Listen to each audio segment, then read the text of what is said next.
Back to news. Bhogi వేడుకల్లో పాల్గొన్న కేంద్ర మంత్రి భూపతిరాజు శ్రీనివాస్ వర్మ హాట్ కామెంట్ చేశారు. సంక్రాంతి సమయంలో పోలీస్ అధికారులు ఒక్కో చోట ఒక్కో చట్టాన్ని ఒక్కోలా అమలు చేస్తారని ఆగ్రహం వ్యక్తం చేశారు. హైందవ ధర్మంపై దాడి చేస్తే చూస్తూ ఊరుకోబోమన్నారు. సంక్రాంతి సంబరాల్లో కోడి పందాలు ఒక భాగం మాత్రమే అని చెప్పారు. ప్రధాని మోదీ సైతం భోగి వేడుకల్లో పాల్గొంటారని చెప్పారు. ఢిల్లీలో కేంద్ర మంత్రి కిషన్ రెడ్డి నివాసంలో జరిగే భోగి వేడుకల్లో ప్రధాని పాల్గొంటారంటున్న కేంద్ర మంత్రి శ్రీనివాస వర్మతో మా ప్రతినిధి Srinivas face to face. Godavari జిల్లాలో సంక్రాంతి వేడుకలైతే కూడా వైభవంగా ప్రారంభమయ్యాయి.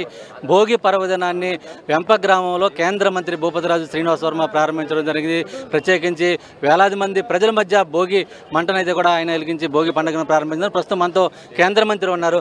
సార్, పండగ వాతావరణం అంతా కూడా గోదావరి జిల్లాలో ఎక్కువగా కనిపిస్తుందని చెప్తున్నారు. ముఖ్యంగా మీరు భోగి పండుగను కూడా ప్రారంభించడం జరిగింది. ఏ విధంగా జరుపుకున్నారు? ప్రజలు ఎలా?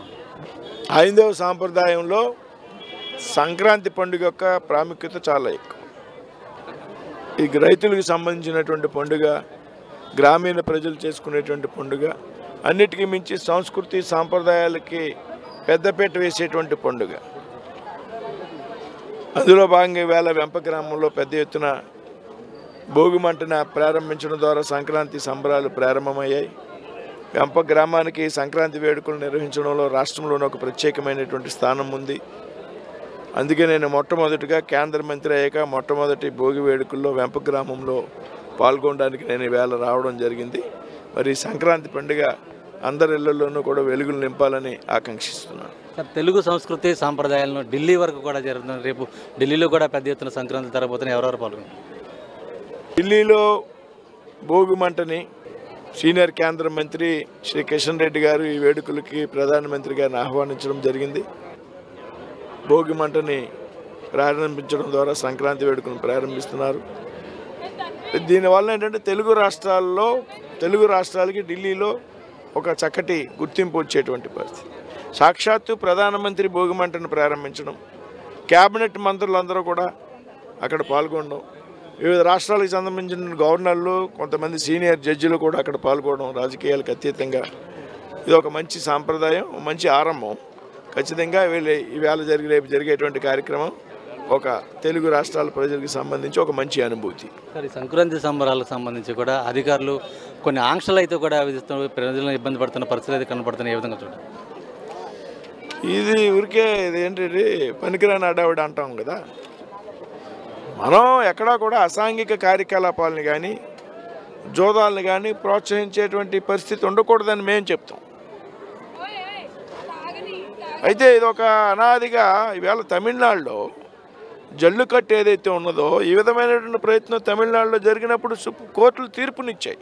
అది వారి సాంప్రదాయం, జల్లికట్టును అనుమతించాలి.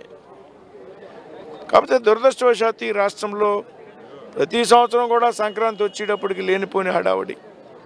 నేను చెప్తున్నా, సంక్రాంతి అంటే కోడి పందాలు కాదు, కోడి పందాలు సంక్రాంతిలో ఒక భాగం మాత్రమే. వాలీబాల్ పోటీలు ఆడతారు, కబడ్డీ పోటీలు ఆడతారు, క్రికెట్ పోటీలు ఆడతారు, ముగ్గులు పోటీలు మహిళలకి, గొబ్బెమ్మలు పెడతారు. ఇన్ని రకాల ఆటలతో పాటు కోడి పందాలు అనేది సాంప్రదాయం. అందుకే సంక్రాంతి అనగా ఎక్కడన్నా పోస్టర్ కానివ్వండి, లేకపోతే ఎక్కడన్నా విజువల్స్లో కానివ్వండి, మీరు కూడా ఏం చేస్తారు, పాలు పొంగేటువంటి ఒక చిత్రాన్ని ఈ పక్కన ఆ పక్కన ఒక కోడి పుంజుని పెడతారు. అంటే మీరు కోడి పందాలు ఆడతారన్నా? సాంప్రదాయం. కాబట్టి ఆ సాంప్రదాయం మీద దాడి చేయొద్దంటా నేను. జోదాన్ని అరికట్టండి.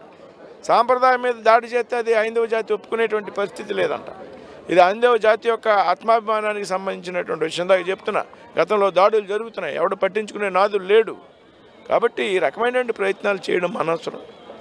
ఏమన్నా ఉంటే జోదాన్ని ఉంటే అరికెట్టండి, అంతవరకు చేయండి. చట్టాన్ని అన్ని చోట్ల కూడా సమానంగా పాటించండి.